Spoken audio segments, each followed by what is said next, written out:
Nick Emmanwori had a dominant performance in the Seahawks' 37-9 win over the Atlanta Falcons on Sunday, and this Seattle defense is special. Demonwori is a big reason for that, as he's a perfect scheme fit at safety in the Mike MacDonald defense. So why is the young star playing so well as a rookie? Well, let's dive right in. Nick Emmanwori was drafted 35th overall in the 2025 NFL Draft out of South Carolina, and I don't think there was a better landing spot for the versatile safety than Seattle under Mike MacDonald. He's an athletic freak, 6'3", 220, 4'3", 840, 43-inch vertical, and an RAS score of 10. Yes, a perfect score. He had one of the best combines for safety ever, and it shows on the field, not just in underwear. The Seahawks head coach is known to have great schemes for safeties of Nick's skill set, and due to injuries all season, he's had to play everywhere. Majority of snaps have come at nickel and in the box due to his ability to defend the run, and he's excelled in this role. So far this season, he's been great at stuffing the run on the best run defense in the league, which ranks first in rush EPA at -0.214 and is third in success rate at 34.5%. Honestly, the secondary is two of the better DBs in terms of run defense, with Devon Witherspoon and Nick Emmanwori. He helps this defense so much because it takes a lot off of Witherspoon's plate. When he missed games, Nick stepped in and played his role and looked great. And we see now that both are healthy, they are game changers when on the field together, and if you want to play some money on either of these two game changers, there's no better place to do it than on Underdog, because Underdog is the best and easiest place to play fantasy sports. All you have to do is pick higher or lower on 2 to 8 of your favorite players' projections, and you can up to 5,000 times your money. Even better, when you sign up with code Fanatics and play your first $5, you get $75 in bonus credit and a gimme pick. Again, that is code Fanatics at sign up, and when you play your first $5, you get $75 in bonus funds and a gimme pick. One thing that scouts said about Emmanwori is that he has average instincts on the field, which I just don't see, and this play of the Falcons proves me right. At this point in the game, it was still 3-3, and the Falcons came out on 1st and 17 in 12 personnel, trips to the right side. Atlanta's going to run to the weak side of the formation. As we get closer to the snap, look at Nick here. He starts lined up outside the hashes and slowly creeps his way into the box and closer to the line of scrimmage. When the ball is snapped, he's already on a beeline to the play side. He weaves through the traffic, completely unblocked, and is the first one to make contact on this play that resulted in just a 2-yard gain for the Falcons. That's a stop for Nick, and he reacts to the run game so well. On this play, he shifts with the motion, placing him tighter in the defensive alignment, and it set him up perfectly.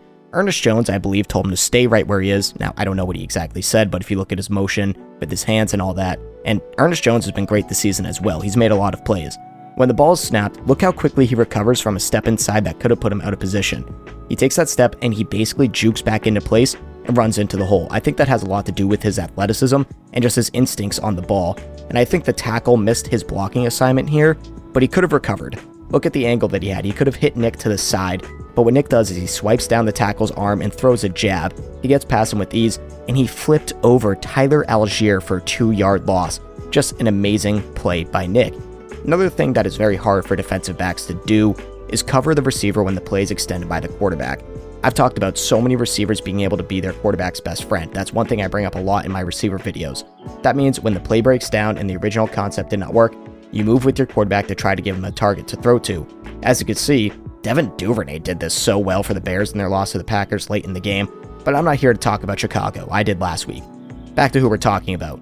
Emmanwori did an amazing job of staying with this play against the Vikings. Now, I want to say this is against Matt Brosmer, a quarterback who had a historically bad game last week for the Vikings, but the point stands. He's covering Justin Jefferson, a unanimous top 3 receiver in the league, in this cover 1 look. He sticks with him the entire way. Jettas runs a hitch at the sticks, but Emmanwori is stuck at his hip, so it's not open. If the ball was thrown, he probably would have made a pass breakup on this play. Brosmer rolls out right, and kind of unnecessarily, and Jefferson cuts upfield.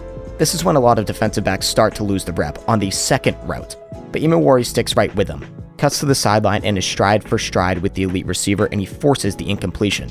Jettas played defensive back here and knocked the ball out, or else Nick would have had his first interception, which he ended up getting versus the Falcons on a tip ball. The reason why plays like this are so hard for DBs is because it's hard to stick with one guy for this long. Your stamina runs out, you don't know where they're going to go once the play breaks down. You know it's hopefully towards the quarterback, but you never know.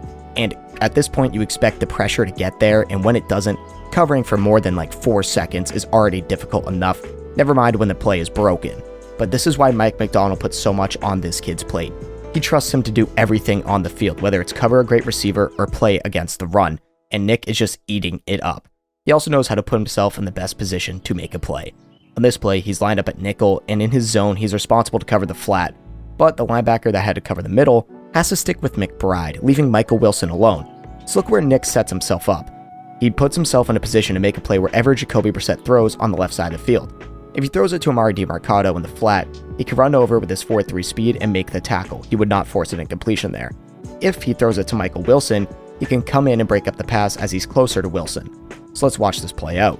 He's reading Brissett's eyes all the way, and when he starts to wind up his throw towards Wilson, Nick runs in and hits the ball out of his hands as it arrives. Absolutely perfect timing by the rookie DB. That is setting yourself up to make a play, not putting yourself in a bad spot for either option that Jacoby decides to throw to. Able to make a play on either and reacts accordingly to the quarterback's eyes and commits when he sees his arm wind up. No matter where he went, this was not going to result in a big play or even just a first down. This is a great play by the rookie, and this is a huge example of why Mike MacDonald trusts him so much. And if you love yourself a freak, this play shows the most out of any coverage rep he has had. And I mean an athletic freak, of course I do. Anyways, Stroud runs a play action here, which gets Ernest Jones to bite down for a moment. And the first read is Nico Collins on this dig route where they want to complete it around the hash, right around there. But Ernest Jones recovers and drops back into that area, which closes off that first throwing window that he had. So CJ has to wait to see if Collins gets open in another throwing window on this play. From what I could tell, it's a cover 2 look, with the outside corners matching the receivers if nobody goes to the flat, so they go deep with them. So Nick is in the hook zone on the left side of the field, and he's reading Stroud's eyes this entire play, and Stroud didn't really look anywhere else. He's just staring down Nico Collins, so Emmanwori, being the great safety that he is, bolts to Collins, and just look at how athletic this play is. Keep in mind, he is 6'3", 220 pounds, running that fast and diving to break up this pass. He has above average arm length as well, so that sort of thing helps him too. He has great measurables and he's fast, quick, can do it all. He's so athletic, and it's just the incredible football IQ on this play to read the eyes, and you know where Stroud is looking to throw, mixed with his athletic ability to get there and dive to break up this pass. Just wow. This is special stuff we're seeing on the football field out of such a young player. He's just so versatile. Box, nickel, covering the tight end or slot receiver, rushing the passer, which he has done and has 1.5 sacks this year with a great one against Atlanta. It's incredible. So far this season, keep in mind he's missed 3 games.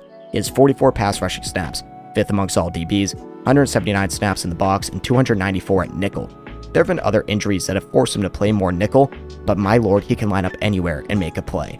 On Sunday against the Falcons, he had the best game of his career statistically. He's one of 2 Seahawks ever to have a blocked field goal, interception, tackle for loss, and a sack in this game. The other being Leonard Williams last year. Just insane, historic stuff for the Seahawks franchise. If he keeps developing and the Seahawks continue to get healthier, he'll find his permanent spot in this defense and continue to dominate. Mike MacDonald has had a guy like Nick Emmanwori before. I don't want to say too early, but it's Kyle Hamilton. Now, Hamilton isn't as athletic, but he relies more on his IQ to make the plays he does. He can read a quarterback, he knows exactly where to be on every play, and Nick more or less relies on his athleticism, but he does have IQ. He's not as smart as Kyle Hamilton, but he can play that same role. And as he gets his feet more wet in the league, he'll be able to develop into that type of player. Maybe not the same caliber, but maybe a tier down. If Carson Schwessinger, the Browns' second-round linebacker, wasn't playing so well, I'd have Emmanwori winning the Defensive Rookie of the Year with no argument. He's been a special player in the Seattle defense, and I expect him to be a household name in no time.